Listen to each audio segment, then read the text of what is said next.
Hmm. All right, it's been a while. Again, it's been a while. I've been working on a video since that last stream, but haven't gotten around to it that much, unfortunately. So, I think the best thing to do to cover the dead time for this channel is to do another live stream. I know I've been doing a lot of live streams lately, or well, the most of the content on this channel has been live streams, but you guys seem to like it, so I'll keep doing it.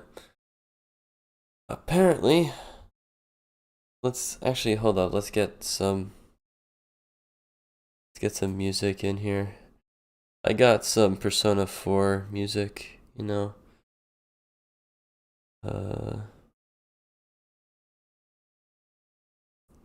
What would be a good one here? This one?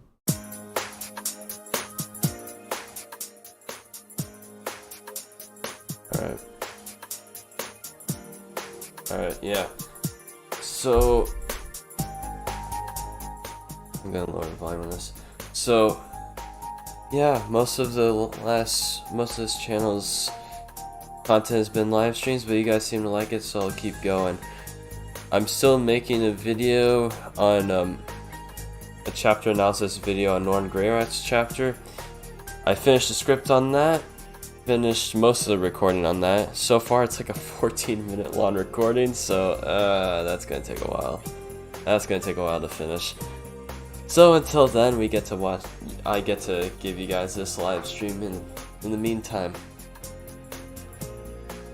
So yeah, let's see here.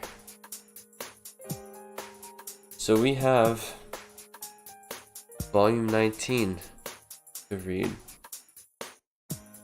Yeah, apparently there's a time skip in this volume. After what happened last time, I'm not too surprised because I don't expect anything to immediately follow a fucking government overthrow that went as smoothly as that did. So, basically everyone that was against fucking Ariel just died. So, I doubt anyone's gonna try to overthrow her anytime soon.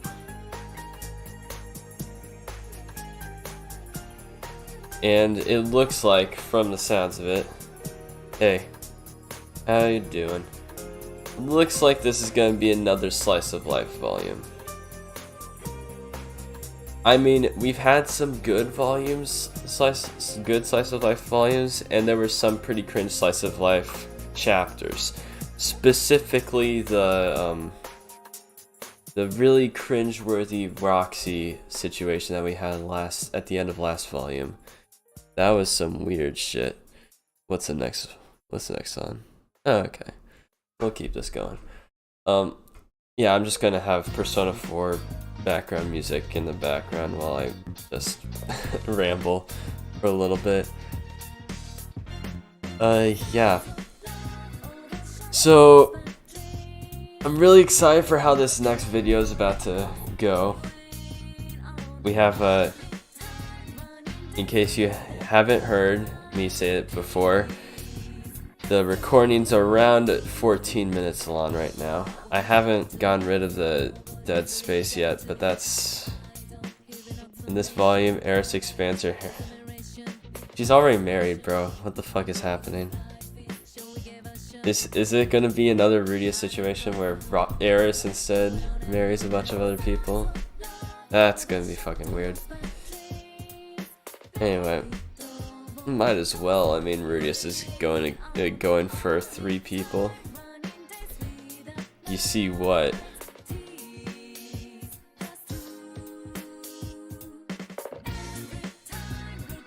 Whatever, dude. Like, I'm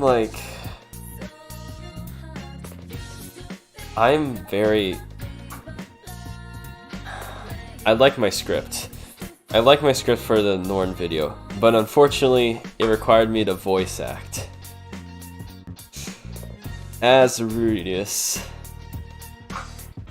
it's really hard to not cringe at my own voice lines, especially since I haven't voice acted before. But I had a lot of takes, so I hope it's alright. I hope it's alright. Outside viewers looking in. I hope it's good. So, but until then, you're gonna have to bear with me. We're gonna have to do live streams until then. And I'm gonna be pretty busy these next few weeks. So this is probably gonna be the only live stream that you see from me in a while. I was only able to make spare some free time for this, for today. So, let me pause this. We have finished that. Okay. So everyone, get your hot chocolate, get your cup of joe, get your coffee if it's early in the morning, get whatever snack you may have if it's fucking lunchtime, I don't fucking know. Anyway, whenever we have ourselves Chapter 190, another volume. The Present Situation. Part 1. Dear Paul Sama. It has been 1.5 years. I will be 20 soon, and my sisters will be turning 14. I'm still working for Orsted while continuously training. Orsted is knowledgeable, but it doesn't appear that he is good at teaching others. Additionally, because he rarely uses... I have something to show you. So, which one is the... I gotta see which one is the... Which one's the monitor? Which one's the monitor? Is this one? Nope. Monitor. Yeah, this one. Nope. This one. There you go. I don't know why this exists. I really don't know why this exists. But it does. And I fucking hate it. I fucking hate it with a burning passion, man. What the fuck is this? I don't...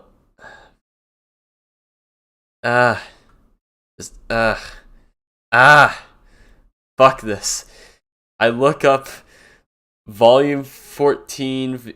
no, it's volume 8. It's a light novel volume 18 cover. I searched that shit on the Google images, and I get this shit. This shit. Pog merch, fuck you. This shit's fucking cursed. This shit is fucking cursed. I was trying to make the thumbnail for this and I need to make it quick. And then I just run into this shit. Like, bro, come on. Just... Like, are you fucking kidding me? Just like... No. What? No. Mushoku Tensei. Volume 18. Boom. And then we just get... What the fuck was it? What the fuck was it? Where the fuck is it? It was right here! It was right here! I swear! What the fuck is this shit? It was right here! This shit was right here! It was right here! What the fuck? Where is it? Where are you? You motherfucker! Where are you?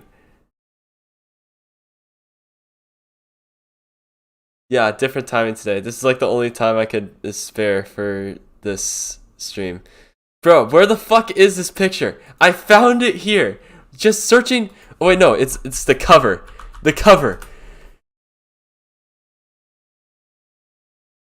Fuck. Shit. I couldn't find it. I can't find it anymore. This shit, I can't find it anymore. No. Whatever. Whatever. Fucking hell. You gotta be kidding me with this shit. It was there. It was there? Really? Hold up. It was there? Oh, it was there! Fucking hell! It was there! It was right there, yeah! Fucking there. It was right there. Yeah. You see? Right there. Literally, third row. Third row! Fucking hell. Can I find with just volume 18? I doubt it.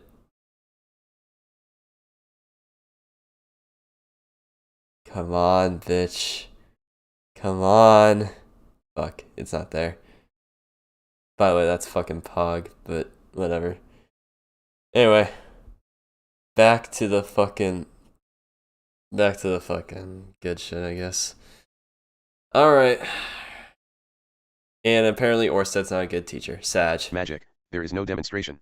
He would teach chants and give pointers, but probably because he is a genius, misunderstandings often happen. Maybe I'm just a bad student. Imagine I only sleeping get in about his a tenth of what's bed. taught. Owing to the memories That's remaining from my cringe. previous life, I could understand the principles and reach Saint class in the early years, but to surpass the walls of King class, that is not enough. For example, the Fire Saint magic flame flashover is a way to make the flame spread in a vast area instantly. By using light to generate heat in the air, like Vegeta 1, but somehow it looks different. Once I have used a magic with an incantation, I can immediately use the voiceless version of it, which I'm looking at the puzzles Orsted. price of this. Orsted does not only teach me about magic, but also other things, such as how to fight other magicians. Afterwards, he taught me numerous techniques from the sword god style, like what to be careful of and what to counter with. A magician that specializes in fire magic when mixed in with a swordsman is very hard to defend against. It's $60. Now, that's. Hey, I mean, hey, like, $60. That ain't terrible. I mean, like, it could make for a banger video. Fucking hell, just imagine. Oh my gosh, dude. You got your nice slippers over there. You got the fucking. What the fuck, dude? Got your nice pair of slippers over there. Just get out of your Mushoku Tensei bed and get your slippers on and cook yourself a meal for the day, you know? You got your cup of joe right there. Got a notebook right underneath. You know, this is the casual life of a fucking weird degenerate filth. Oh my gosh. What, you want this cover? You think this cover's fucking better?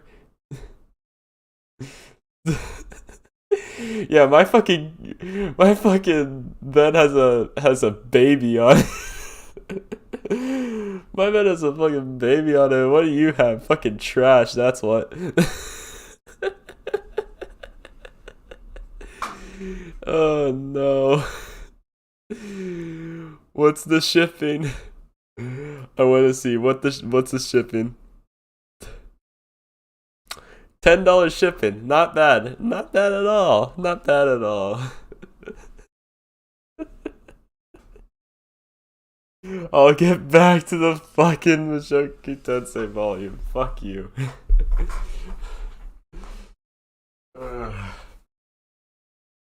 Oh, fuck. Therefore, many groups of magicians and swordsmen use this tactic a lot, so we must respond accordingly. Simple PvP tactics. As one who boasted high offensive ability due to having numerous offensive magics and a foresight eye, I was told that I could reduce the number of opponents by throwing them into confusion and then dealing fatal blows when facing them one by one. It's not much different from what I had been doing in the past, but somehow, the result is different when I do it consciously. Training with Eris and Orsted, as well as occasionally teaching Sylphy, Norn, and Aisha, had some beneficial effects. Through things. No! No! I forgot to change it. Shit. I'm not ready for the stream at all. I forgot to change it. No. Sylphy, Norn, and Aisha. Fuck you. Fuck you. Norn, and Aisha. It's back. No. I gotta go into the code. I need to go back. Go back. Fuck. Shit. I think I did it like this. Alright. How the fuck did I do it last time? Shit.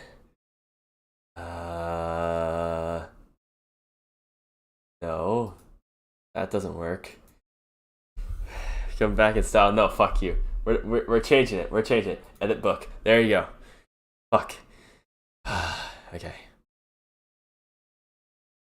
Alright. Okay, fine. SYLPHY. Actually, I'm gonna show you how I fucking do this.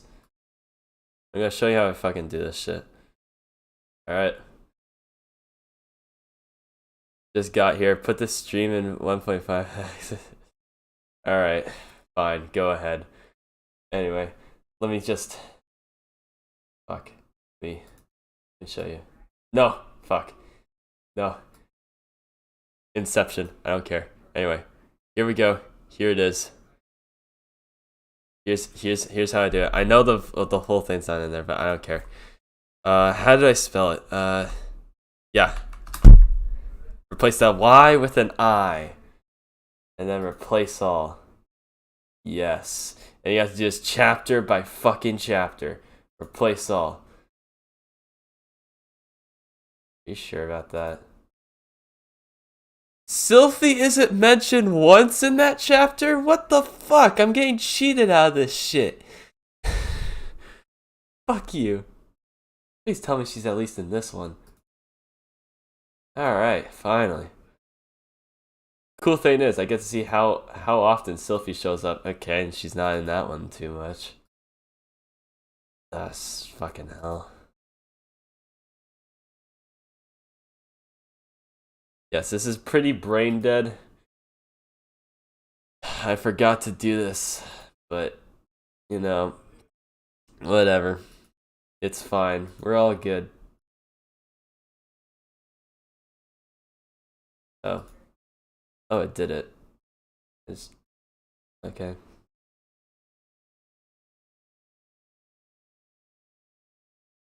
Alright. Okay. We did it. Now, I have to close this shit. Save. Fucking hell. Then, up here. Back to this. Alright. We fixed it, boys. Let's go. No! Work.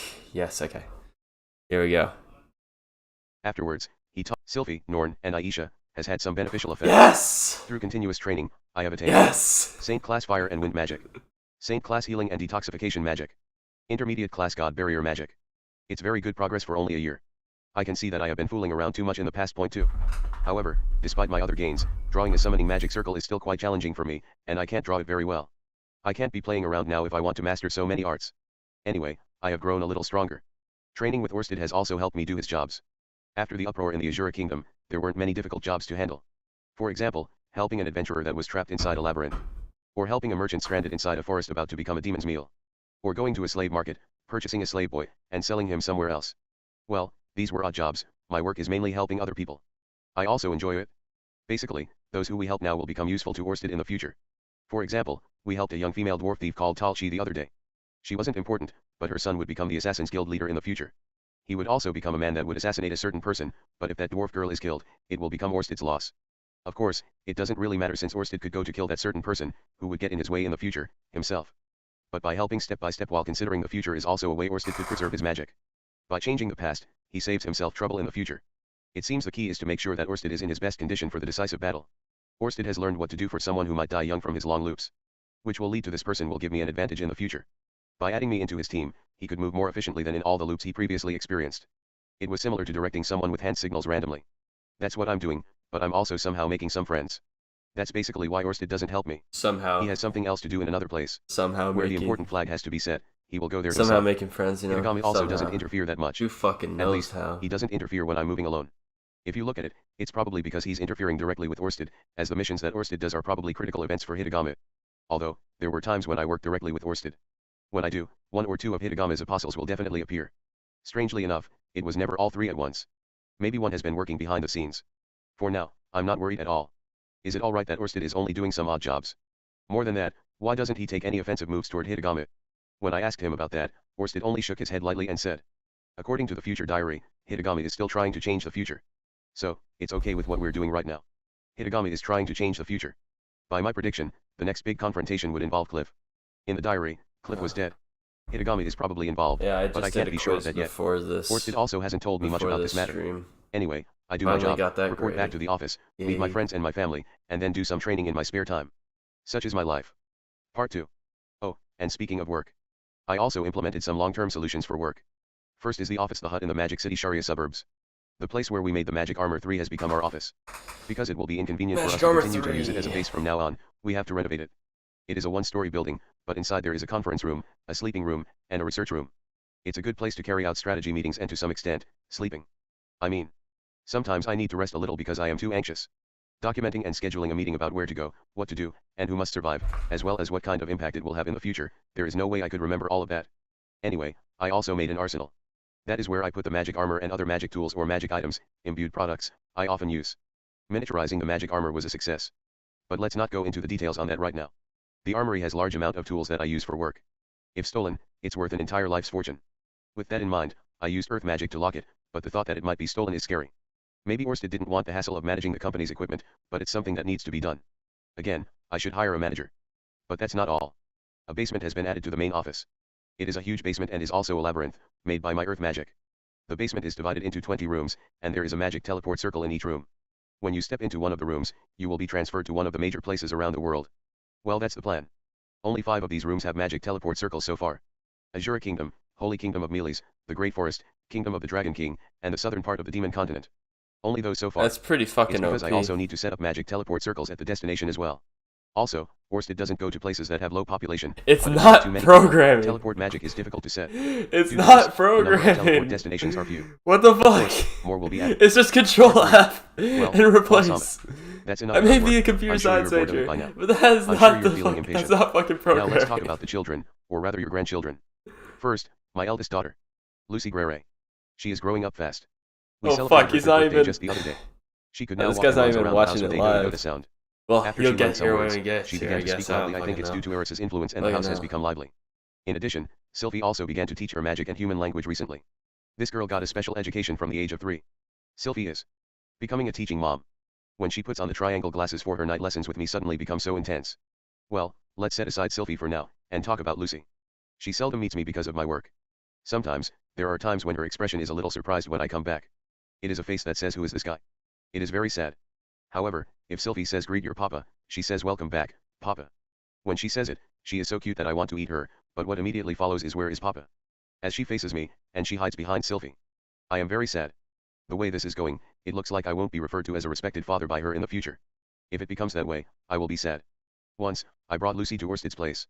This was to test whether Orsted's curse would affect Lucy. Testing whether what Hitagama said is true or not. I took her to him thinking that.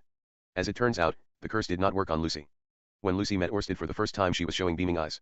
Reaching for his silver hair, she shouted, "Papa! Papa!" She said "Papa." It was an attitude that even made me perplexed.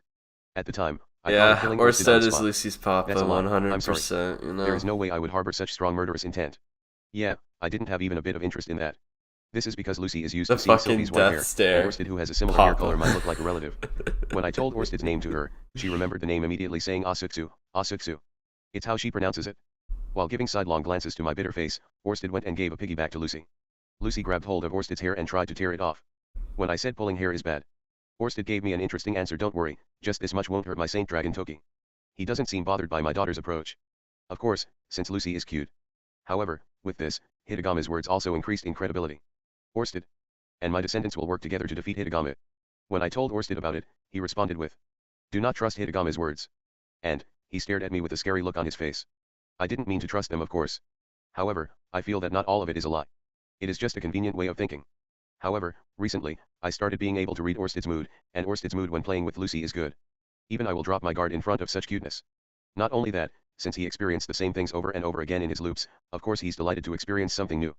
Considering how many loops he's been through, I can guess that much. As a subordinate, I want to try to make Orsted's daily life merrier. And we've gotten sidetracked, haven't we? Back to the topic, children. Roxy also gave birth. On that day, there was a heavy snowstorm. The office had not yet been completed. Orsted was waiting on me when I returned from a successful mission. It's not uncommon that the president meets people directly. At that time the office only had one room, and I also needed to give a report to Orsted. Orsted, after finishing his own tasks, often has plenty of downtime until the next task. When I was reporting in as usual that day, he said, "Isn't it about time?" First thing he said. What's about time? That's obvious. Because I was also quite anxious during work.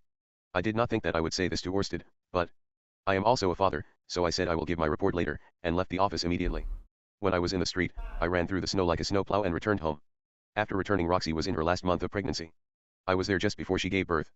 If I waited 2 days, I wouldn't have made it back in time for when she gave birth. Yeah, Rudy, I wonder if it's alright, I wonder if I'll really be able to give birth. When I got home, Roxy had a worried expression. Repeating again and again, she asked, will it be alright? It might be impossible, with a pale face. I Will did it not let go of be her hand. Will it During the be time my alright? mother Zenith gave birth to I me don't as know. well, I'm sure Will it it? was that kind of feeling. During that time She all I is was thinking really was, fucking Roxy small, really is the so- worrying type. But, Roxy's worries ended up right on the money. It was a difficult birth. The baby's shoulder got caught. It must be the so-called shoulder dystocia. 5. I do not know the cause, but it could be because of Roxy's small body. She was in the normal birthing age of Migurado tribe, but because the child is a half-blood child who has a big body, it was like she was giving birth at an early age given the size ratio. It was more than likely because I'm the father and human. Roxy was in a dangerous state for both mother and child. But, the worst did not happen. Lilia's skills and experience in this matter are very high and Aisha is a genius. With me bringing in midwife and Dr. San through the heavy snow, the party assembled was perfect. Aisha had experience as midwife from the time with Lucy and settled Roxy down. Her birth was dealt with smoothly, with no complications. As for Roxy's child, she gave birth to a girl. Safely. We didn't have to give a C-section, and both the child and mother survived. She gave birth safely. The one who was born is a girl. She was slightly bigger compared to Lucy when she was born. It's not like she was fat, but she has a fearless look. Who does she resemble? Her eyes are like Roxy, her mouth is just like Rudy, according to Sylvie. Maybe that fearless look is a mix of Roxy and me. Well, if you're a child between Roxy and I, you have nothing to fear. It was a girl, so her name is Lara. She was named Lara. Lara Grere. We found out that she has the same hair color as Roxy soon after her birth. She had beautiful blue-colored hair. It is the color that can be called the symbol of Migurado race. Seeing that, Sylvie and Roxy both made a complicated face. I did not know why they made such a face at first. Roxy's hair color is gorgeous, and Lara is a girl. You will definitely become a cute girl when you grow up, trust me. Sylvie then told me why she might be bullied because her hair color is different. This city is mixed with a large number of various races other than human, however, most of the population is still human, after all. If her looks differ from the human race considerably then she might be bullied. Whether her original hair color might cause problems for Lara, such as whether or not she is bullied, I don't know yet, however, I believe that she will always have love from her family. As a side note, Ellen Elise also gave birth along with Roxy. Probably because she's used to it, hers went without a hitch. According to Cliff, I heard that his child will be born soon. But the next time I met This Ellen wasn't Elise she had Control already C, recovered Control from giving V. birth It and had her was slender body back. She Control is a veteran F at and childbirth. just Her experience in it replace. is on a whole different level. And it's just Well, the first HTML child of the Grimoire code, family was a boy, who was and named it's not Clive. even like. Clive Grimoire. Ellen Elise was very pleased. I gave you an heir. Heirs. I don't think only boys can be heirs. Lara and Lucy can too. Man. If they want to follow my footsteps and help Orsted, I won't stop them. Also the curse didn't seem to work on them. But, there is one person who is inspired by Ellen Elise's words. It's Eris. She was often going to work with me until then. Like a part-timer of Orsted Corporation. By my side, as my vanguard, my sword, she cut through all the insects standing I don't around know me. how But in response to Ellen Elise's Eris words, isn't she said pregnant next is by my turn. now. I really And don't proceeded know. to suck me dry, even when we're at work. As long as there is an Like, you'd opportunity, think she'd she be won't on let it go and goes Rudy's, commando like- immediately on me. Like My main part got crushed, 24/7, but but let's not talk about that. No matter I don't what, fucking maybe bad know. luck, but she wasn't blessed with a child. Eris felt really troubled about Yeah. this. I often found her talking with Sylvie night after I got home. She didn't want her insecurity known to me, so I won't give the details of the conversation, but I might have heard some dreadful remarks such as, maybe I need to do it more often. Any more than this. I won't survive with that much of a nosebleed. Even though I thought that, it's a husband's job to help his wife overcome her insecurity. With that thought, I gave my best. Using all of my knowledge that I've accumulated, from the basic knowledge to ages 6, whether changing her diet, or having her do some kind of training, I tried everything in my power in order to ease her worries. Well, I would be lying if I said I didn't enjoy it. I heard my mother, Zenith, also suffered from infertility for a period of time. Father must have worked hard to ease that worry once. Doing your best every night. And that's how Norn was born, who's currently diligently attending school. Let's talk about Norn another time. Our efforts bore fruit, and Eris got pregnant safely. The next month, she toned down her training level. It looks like her intense training every day was the main cause of her infertility. When one trains hard, it's harder to get pregnant. But if the child is strong, she could get pregnant, but in Eris's case her training was far more intense than normal training. Even if the egg already fertilized, if it's not implanted, it's the same as nothing happening. That's why Eris took a maternity leave. Even though she can't come with me to work, she's still happy. While stroking her already swollen belly, Eris smiles happily while muttering "Nyafufu." As the only one who knows her since she was young, I can tell you it's her true feeling. Somehow, Eris looks like she has become respectable. The late Saro-sama and Philip-sama, I wonder if you are sobbing happily on the other side right now. I learned of Eris's pregnancy about 1 month ago. She's 4 months pregnant now. If she seems to be quiet these days, it's partly due to morning sickness. When I came back from the next job, she already entered her 5th month pregnancy. She might start training hard again once it reached stable period.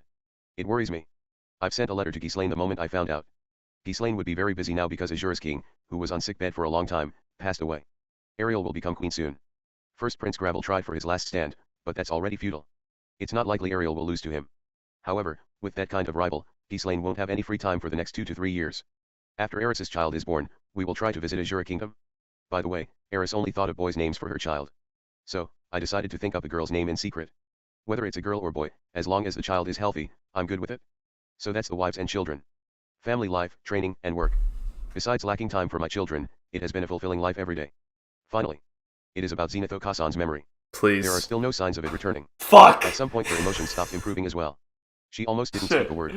I tried asking Orsted about her, but didn't find any clues to a cure. I tried not to read ahead of then I can't think of any way to heal her. Read out loud well, thing. Maybe this is the first loop for Orsted where Zenith became an invalid, so he doesn't know.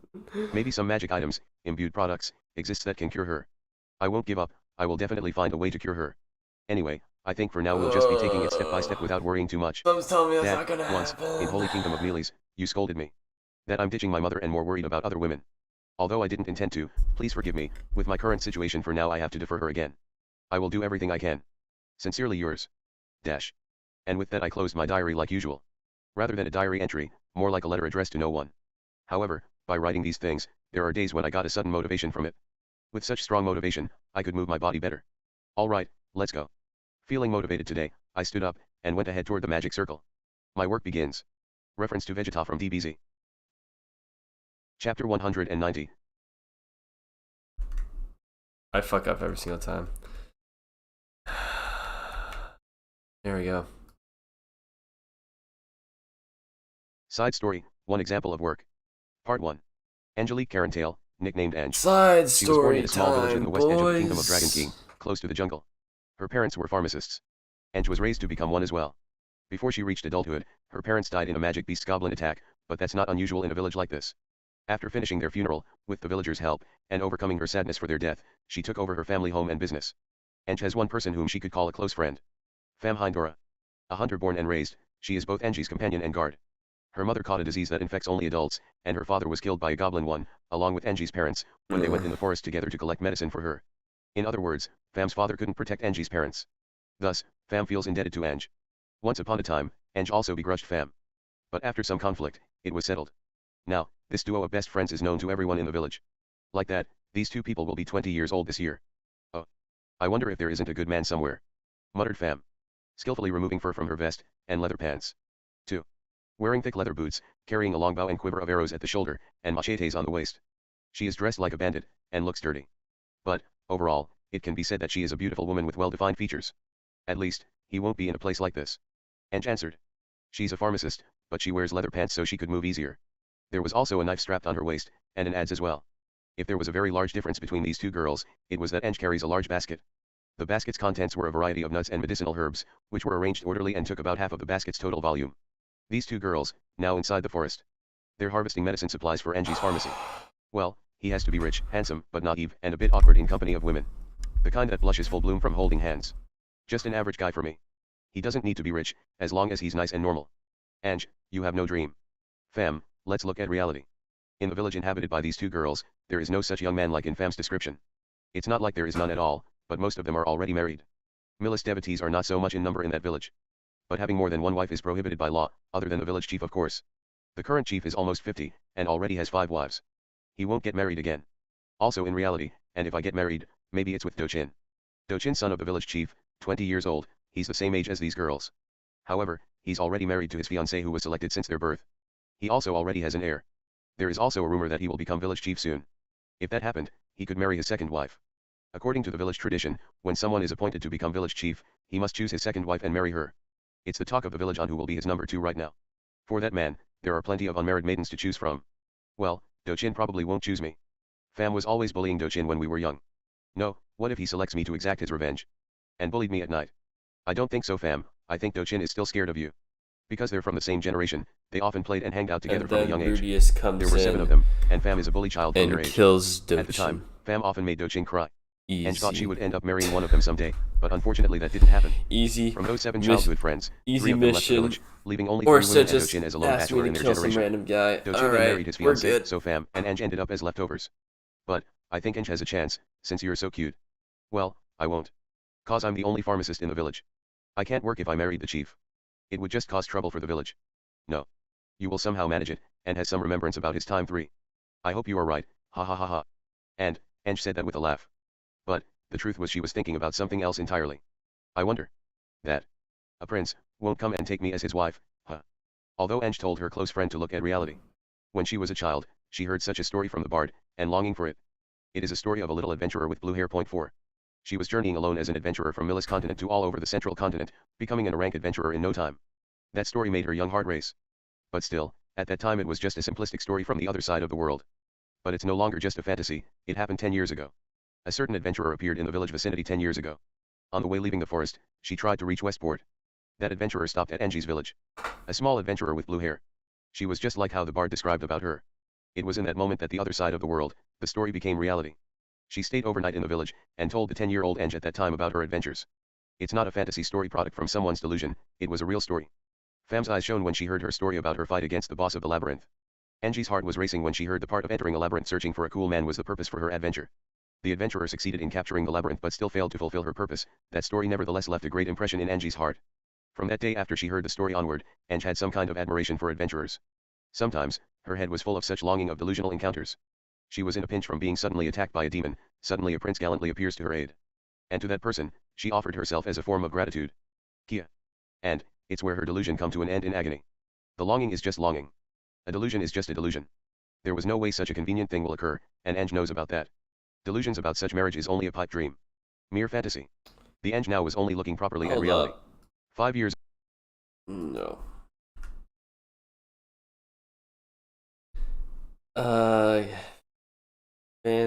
Fam's eyes shone when she heard the story about her fight against the boss of the labyrinth.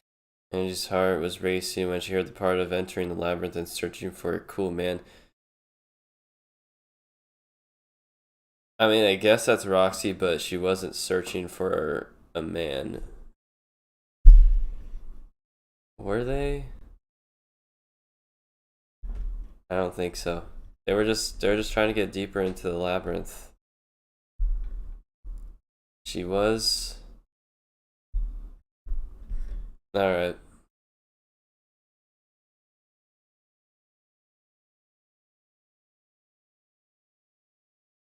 Oh, a different time? Oh yeah, she was like an adventurer before. Yeah.